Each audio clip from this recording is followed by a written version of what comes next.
Um treinador olhou para Mbappé e disse aquilo que quase ninguém tinha coragem de dizer. Não sobre gols, não sobre velocidade, não sobre talento. Isso nunca esteve em dúvida. A cobrança era outra. Luís Henrique basicamente colocou uma pergunta na frente dele. Quando você não decide com a bola, você ainda ajuda o time a vencer? Essa é a pergunta que muda toda a história de Kylian Mbappé. Porque talvez o maior problema dele nunca tenha sido jogar futebol. Talvez o problema seja que durante tempo demais, ele foi tratado como alguém grande demais para precisar aprender a servir. Mbappé é um fenômeno. Aos 19 anos, já era campeão do mundo. Em 2022, fez 3 gols em uma final de Copa. No PSG, empilhou títulos, gols, recordes e virou o maior artilheiro da história do clube. Só que existe uma diferença brutal entre ser o melhor jogador do time e ser o líder que faz o time melhor. E é aí que a carreira dele começa a ficar desconfortável. Porque os números protegem Mbappé. Quando ele marca, tudo parece resolvido. Quando ele decide, a discussão morre. Quando ele corre em direção ao gol, ninguém lembra de perguntar o que ele fez sem a bola. Mas o futebol moderno não perdoa mais jogadores que só participam quando a jogada passa por eles. Hoje, um time campeão precisa de 11 jogadores conectados, 11 jogadores pressionando, 11 jogadores reagindo juntos, 11 jogadores entendendo que talento individual não substitui esforço coletivo. E talvez tenha sido isso que Luís Henrique tentou mostrar. O recado era simples. Gols te transformam em craque. Atitude transforma craque em líder. No PSG, Mbappé teve tudo que um jogador sonha. Protagonismo, poder, status, contrato gigante, uma cidade inteira ao redor dele, um projeto construído para finalmente vencer a Champions. Mas a Champions nunca veio com ele. E esse detalhe é perigoso, porque sozinho ele não explica tudo. Seria injusto dizer que Mbappé foi o culpado por todas as frustrações do PSG. O clube teve problemas de projeto, vestiário, treinador, equilíbrio e identidade. Mas também seria ingênuo ignorar que quando o jogador mais importante de um projeto não joga como parte de um coletivo, o time inteiro sente. E aqui entra uma conexão importante, com Neymar. Porque Neymar também viveu no PSG esse conflito entre talento individual e projeto coletivo. Mas havia uma diferença. Neymar parecia carregar o peso emocional de ser esperança. Mbappé carregava o poder frio de ser o centro absoluto. Neymar era julgado pelo que deveria ter sido. Mbappé passou a ser julgado pelo que o time precisava se tornar ao redor dele. E isso muda tudo. Quando um clube coloca todas as fichas em um jogador, ele não está comprando apenas gols, está comprando uma ideia. A ideia de que aquele jogador será capaz de resolver os jogos grandes, de unir o vestiário, de liderar pelo exemplo, de correr quando o time sofre, de aparecer quando a bola não chega limpa, de transformar pressão em direção. E foi exatamente aí que a dúvida começou a crescer. Mbappé fazia muitos gols, mas o PSG parecia nunca encontrar a forma definitiva. Treinadores passavam, o elenco mudava, as promessas se renovavam, mas a sensação era sempre parecida. O time tinha brilho, mas não tinha alma coletiva suficiente para dominar a Europa. Então veio a saída. Mbappé foi para o Real Madrid, e o PSG, sem ele, encontrou uma coisa que por anos parecia impossível: leveza. Com Luís Henrique, o time ficou mais coletivo, mais agressivo sem bola, mais obediente ao sistema. Dembélé, que muita gente já tratava como talento irregular, virou peça central de um time mais funcional. E quando o PSG finalmente conquistou a Champions, a pergunta ficou inevitável. O problema era a falta de Mbappé ou o excesso de dependência dele? Essa pergunta é cruel, mas é poderosa, porque ela não nega o talento dele.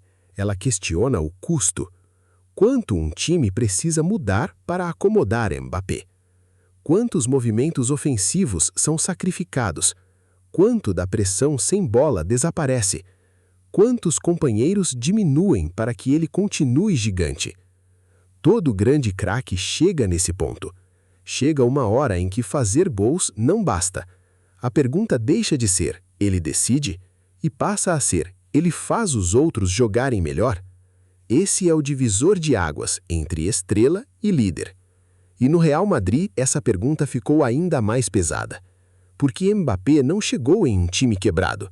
Ele chegou em um clube que já venceu, um clube que já tinha encontrado heróis.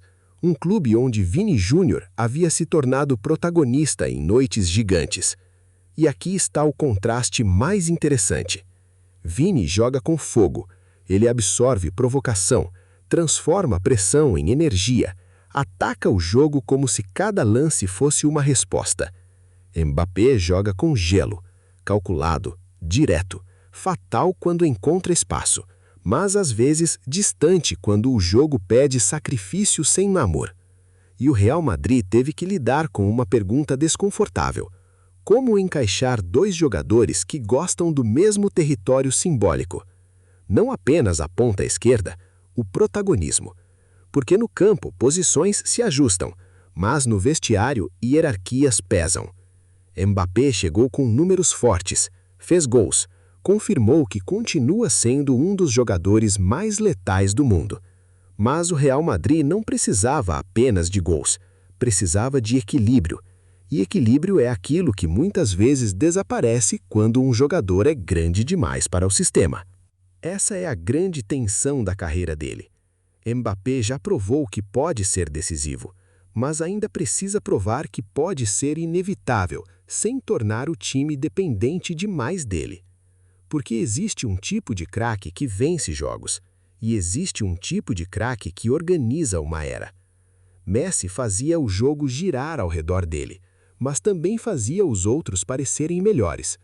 Cristiano, no auge, transformou obsessão em padrão de trabalho.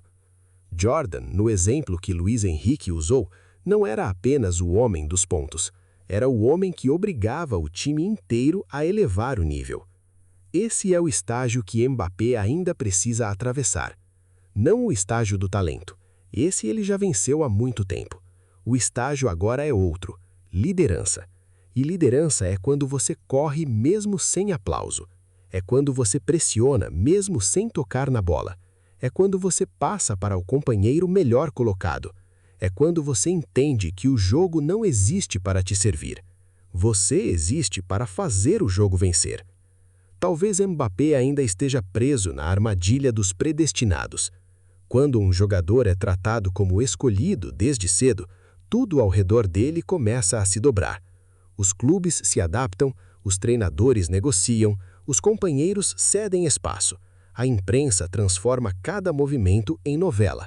E de pouco o craque pode começar a confundir protagonismo com liderança. Mas são coisas diferentes. Protagonismo é estar no centro.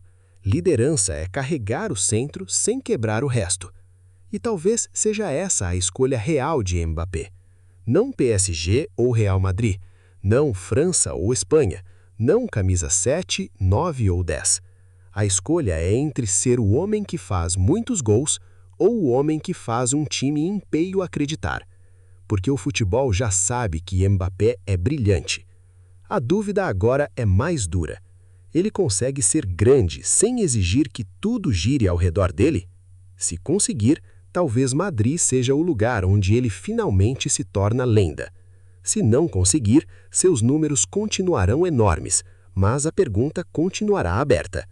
Será que os gols de Mbappé compensam tudo o que um time precisa entregar para colocá-lo no centro? Essa é a ferida que Luís Henrique expôs. E talvez seja por isso que essa história incomode tanto, porque ela não fala sobre um jogador ruim, fala sobre um craque absurdo que ainda precisa entender a última regra dos gigantes.